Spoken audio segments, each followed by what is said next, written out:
সাৱধান ৰাজ্যত আৰম্ভ হৈছে এইবাৰ গোজেহাট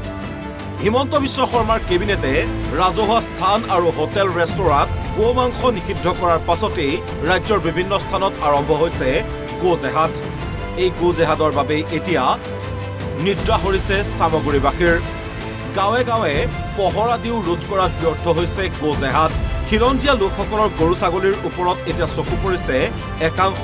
সন্দেহজনক লোকৰ বাছি বাছি অসমীয়া হিন্দুসকলৰ পশুধন চুৰিৰে জেহাদত নামিছে একাংশ দুৰ্বৃত্ত এই গোজেহাদে ভয়ংকৰ ৰূপ লৈছে দীপ্তিৰঞ্জন শৰ্মাৰ সমষ্টি সামগুৰিত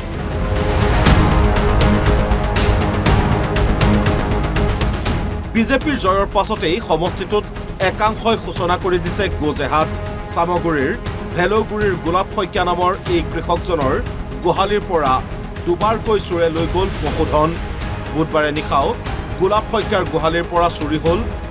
5টা গৰু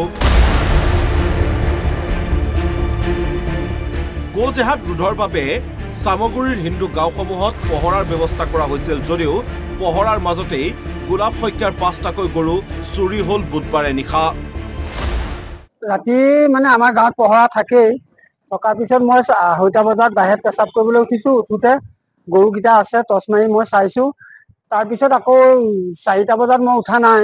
তাৰপিছত 5টা বজাত মই উঠিছো মোৰ গোহালি ঘৰ গিলখনৰ তলাটো ভাঙি গৰু 5টা পোৱালি 2টা এটা বগা এটা ৰঙা পোৱালি আৰু গাই 2জনী এজনী ৰঙা মুগা এজনী কজলা কপালত বগা ফুট আছে তাৰপিছত আৰু এটা দমৰা ৰঙা 5টা গৰু একেলগে লৈ গৈছো 5টা নিজে এতিয়া আপুনি আৰু কি তলত আনকি দিছো তাকে এটা মোবাইলত গৰু নিয়া খবৰ পাই তাকে কোবাই আহিছো আগতো গৰু নিছে মোৰ দুবাৰ দুহাল গৰু নিছে এহাল গৰু প্ৰায় 1,20,000 টকা হ'ব আৰু 16 চনত এহাল নিছে খেয়ালটো তেতিয়া দিনতে 1 লাখ টকা গৰু আছিল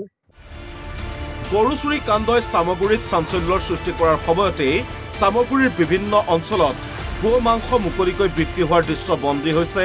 NB নিউজৰ কেমেৰাত আৰক্ষী প্ৰশাসনক বুঢ়া আঙুলি দেখুৱাই একাংশ লোকে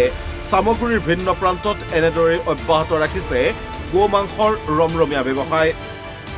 গৰু চুৰেৰে সম্পৰ্ক আছে নেকি গো মাংস ব্যৱসায়ৰ চুৰি গৰু কাটি মুকলিকৈ বিক্ৰী কৰা হৈছে নেকি সামগুৰিত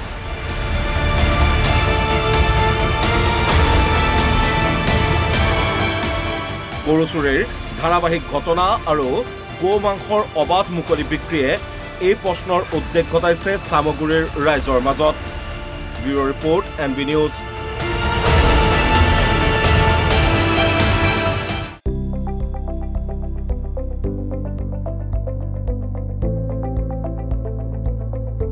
NB নিউজ সহজ সৰল ভাষাত নৱভাৰতৰ কথা